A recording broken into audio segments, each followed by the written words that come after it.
உடல்நிலை மற்றும் மத்திய பேசப்பட்டதா இல்ல அரசியல் முடிவு மாண்புமிகு முதலமைச்சர் அவர்கள் சிறிது நாட்கள் மருத்துவமனையில் சிகிச்சை பெற்று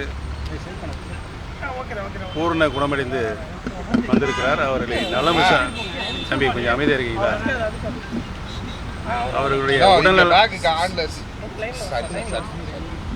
அவருடைய உடல்நலம் பற்றி விசாரிப்பதற்காகத்தான் மரியாதை நிமித்தமாகத்தான் அவரை இன்றைக்கு நான் சந்தித்தேன் என்பதை தெரிவித்துக் கொள்கிறேன்.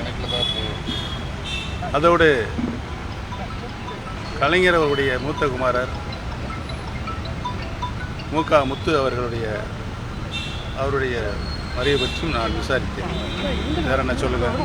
அரசியல் நிமித்தமான ஏதாவது அரசியல் நிமித்தமாக எந்தவித பேச்சுவார்த்தையும் நடத்தவில்லை.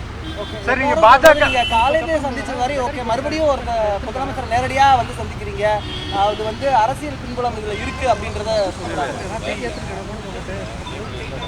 மரியாதை நிமித்தமாக அவருடைய உடல்நலம் பற்றிய விசாரிப்பதற்காக மட்டுமே இந்த சந்திப்பு நடைபெற்றது என்பதை தெரிவித்துள்ளது. பாரதிய ஜனதா கூட்டணியிலிருந்து இன்னைக்கு வாக் அவுட் பண்ணியிருக்கிறீங்க. தேசிய ஜனநாயக கூட்டணியிலிருந்து எல்லாருக்கும் முழு மனதோட இந்த முடிவு எட்டப்பட்டதா? இது நீங்கள் கேட்கின்ற கேள்விகள் அனைத்திற்கும் காலையில் அனைத்து இந்திய அண்ணா முன்னேற்ற கழகத்தினுடைய தொண்டர்கள் உரிமை மீட்பு குழுவினுடைய அரசியல் ஆலோசகர் அத்தனைக்கும் பதிலளித்து விட்டார். உரிய பதிலை அளித்திருக்கார். எதிர்காலத்தில் திமுகவுடன் கூட்டணி வைக்கக்கூடிய வாய்ப்பு இருக்கா, அல்லது அது ஜெயலலிதா அவங்களுடைய முடிவுப்படி தீய சக்தின்னு தான் பாக்குறீங்களா? எதிர்காலத்தில் அரசியலில் நண்பர்களும் இல்லை எதிரிகளும் இல்லை என்ற நிலைதான் கடந்த கால வரலாறு. எதிர்காலத்தில் தேர்தல் நெருங்கின்ற கூட எதுவும் நடக்கலாம். கூட்டணிக்கான சந்திப்புன்னு கூட எடுத்துக்கலாம். உங்களுடைய யூகம். நீங்க தானே சார் சொன்னீங்க அரசியல்ல நண்பனும் இல்லை எதிரி இல்லை. அது நடந்துக்க எல்லாரோடையும் கூட்டணி அமைச்சிருக்காங்க, தேர்தல் இருக்காங்க, ஜெயிச்சிருக்காங்க, தோல்வி கண்டிருக்காங்க. அது நடைமுறையில் ஜனநாயகத்தில் நடந்து தானே இருக்குது. நீங்க பாஜக கூட்டணியிலிருந்து வெளியேறி இருக்கிறீங்க. உங்ககிட்ட பாஜக தலைவர்கள் தொடர்ச்சியா பேச முற்பட்டாங்க. பாஜக கூட்டணியிலிருந்து இதுவரை யாரும் இல்லை. சரி, உங்களுடைய மதிப்பு புரியாம அவமானப்படுத்தியதா பாக்குறீங்களா? அப்படியெல்லாம் இல்ல. ஏன் இந்த கூட்டணி? எனக்கு ஒரு சுயமரியாதை இருக்கிறது. எனக்கென்று ஒரு சுயமரியாதை இருக்கு. அரசியலில் நான் மாண்புமிகு அம்மாவிடம் 25 காலம் நேரடி பார்வையில் பணியாற்றியிருக்கிறேன். அரசியல் ரீதியாக, கட்சி ரீதியாக அனைத்தும் எனக்கு தெரியும். இல்ல, இப்ப பாஜகவோட விலகியது வந்து உங்களுக்கு வருத்தமா இருக்கா, இல்லாட்டி சரியான முடிவு? இன்றைய கால சூழ்நிலையில் எனக்கு ஒரு வருத்தம் இருக்கிறது. என்ற வருத்தம் என்று சொன்னால், பார்லிமெண்டில் மக்களவையில் சமக்கரா சிக்ஷா நிதியுதவி பற்றி ஒரு கேள்வி எழுப்புகின்ற போது மும்மொழி கொள்கை அந்த தமிழக அரசு ஏற்கவில்லை. அதனால் தான் நாங்கள் அந்த நிதியை நிறுத்தி வைத்திருக்கோம் என்று சொல்லுகின்ற ஒரு சூழ்நிலை இன்றைக்கு இருக்கின்ற கல்வி அமைச்சருக்கு இருக்கிறது. அது ஜனநாயக நாட்டில் ஏற்புடையது அல்லது என்பது என்னுடைய தனிப்பட்ட கருத்து. நிதி ஒதுக்கீடு நீங்க பலமுறை சந்திக்க முயற்சி எடுத்தீங்க. இன்றைக்கு இருக்கின்ற கட்சிகளிலேயே மத்திய அரசாக இருந்தாலும் சரி, மாநில அரசாக இருந்தாலும் சரி, ஜனநாயக கடமையை செய்ய தவறியதில் அத்தனை பொருள் பற்றியும் நான் தினந்தோறும் அறிக்கையின் வாயிலாக வெளியிட்டுக் கொண்டிருக்கிறேன்.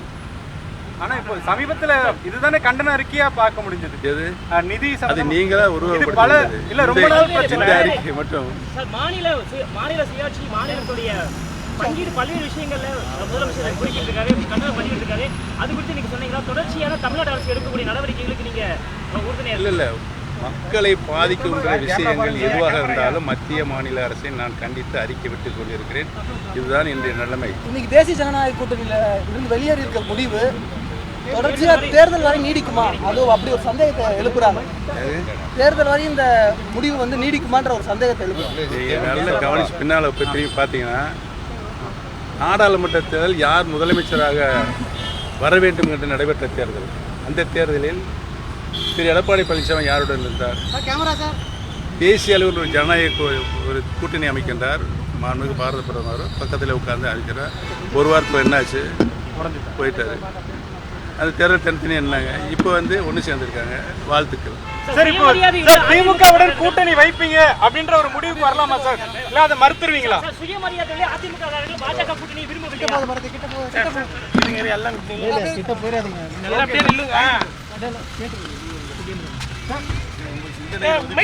திமுகவுடன் கூட்டணி இல்லைன்றதை சொல்ல முடியுமா சார்?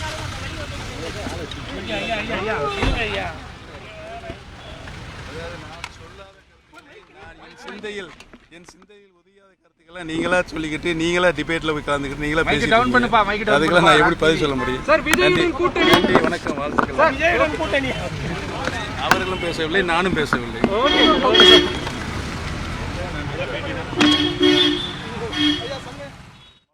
முதலமைச்சர் அவர்கள்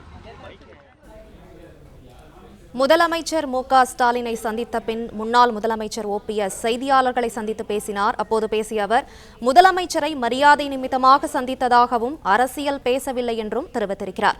மேலும் முதலமைச்சரிடம் நலம் விசாரிக்கவே சென்றதாகவும் ஓ பன்னீர்செல்வம் தெரிவித்திருக்கிறார்.